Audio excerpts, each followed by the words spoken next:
Hello बच्चों, let's read the question. Question says two candles of equal length start burning at the same instant. One of the candles burn in 5 hours and other in 4 hours. By the time one candle is two times by the time one candle is two times the length of the other, the candles have already burned for A option 2 is to 1 upon 2 hours, 2 and 1 upon 2 hours, B 5 and 1 upon 3 hours, C 3 and 1 upon 9 hours and D is 3 and 1 upon 3 hours. Question को solve करने के लिए हम की concept क्या use करेंगे? की concept is, यहाँ पर हम यूज करेंगे स्पीड का फॉर्मूला. स्पीड हमारी क्या होती है? Distance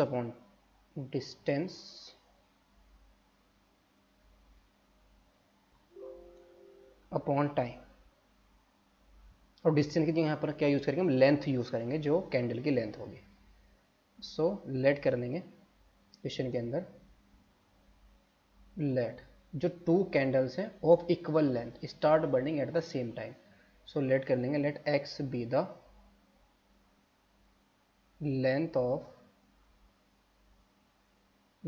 of both candles. जो लेंथ है ना दोनों कैंडल्स की, वो हमारी कितनी है?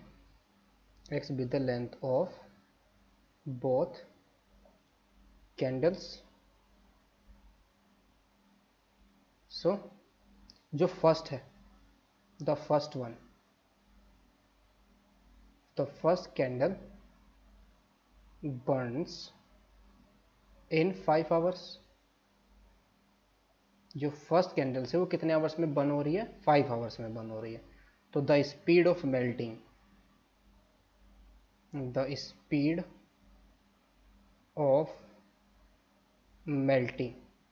इसके पिघलने की जो स्पीड है of candle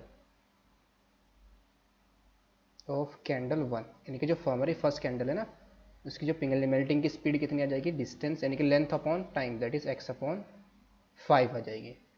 also the speed of the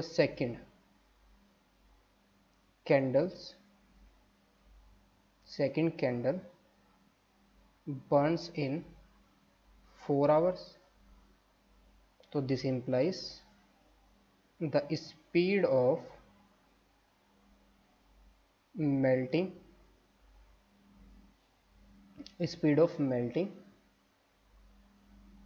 of candle 2 is equal to कितना आ जाएगा? x upon 4, length upon time. So now अब यहाँ पर हम क्या करेंगे? किसी भी टाइम पीरियड, यानी कि टाइम पीरियड हम t ले लेंगे. टाइम पीरियड t में जो कैंडल फर्स्ट है ना, उसकी लेंथ चेक करेंगे कितनी आएगी. तो कितनी होगी? At any time t the length of candle 2, sorry candle 1 के लिए चेक कर लेंगे सबसे पहले. तो कैंडल 1 की एट टाइम t पर लेंथ हमारी कितनी होगी? टोटल लेंथ तो हमारे पास कितनी है? x है. लेकिन जब टाइम कुछ t के बाद वो कुछ तो मेल्ट हो जाएगी. कितनी मेल्ट हो जाएगी? वो माइनस का xt अपॉन 5 इतनी मेल्ट हो जाएगी टाइम t में. यानी कि हम लेंथ फाइंड आउट कर रहे हैं ना टाइम t में लेंथ डिस्टेंस स्पीड, हमारी मेल्टिंग की जो स्पीड थी वो कितनी थी? x अपॉन 5 थी ना. टाइम t के लिए हमारे पास डिस्टेंस कितनी आ जाएगी? इसकी लेंथ आ जाएगी x अपॉन 5. तो स्पीड आ रही है, इनटू में टाइम कर देंगे तो क्या आ जाएगा हमारे पास? डिस्टेंस, यानी कि लेंथ आ जाएगी हमारे पास. xt अपॉन में 5 आ जाएगी. अगर हम यहाँ से x को कॉमन ले लें तो कितना आ जाएगा? 1 माइनस का t upon 5. Similarly at any time t the length of ये हमारी कैंडल 1 है, लेंथ ऑफ कैंडल 2. सिमिलरली ये कितना आ जाएगा? x माइनस का xc अपॉन में 4. यहाँ से अगर x को कॉमन ले लें तो कितना आ जाएगा? 1 माइनस का t अपॉन 4. ये कह रहा है कि एट टाइम t पर, यानी कि बाई द टाइम 1, जो candle 2 times, candle is 2 times the length of the other. यानी कि जो हमारे पास कैंडल फर्स्ट है ना, वो क्या है? 2 टाइम्स है इसकी लेंथ, किसकी? कैंडल 2 से. So now one candle is 2 times the length of other at time t. 2 times the length of other.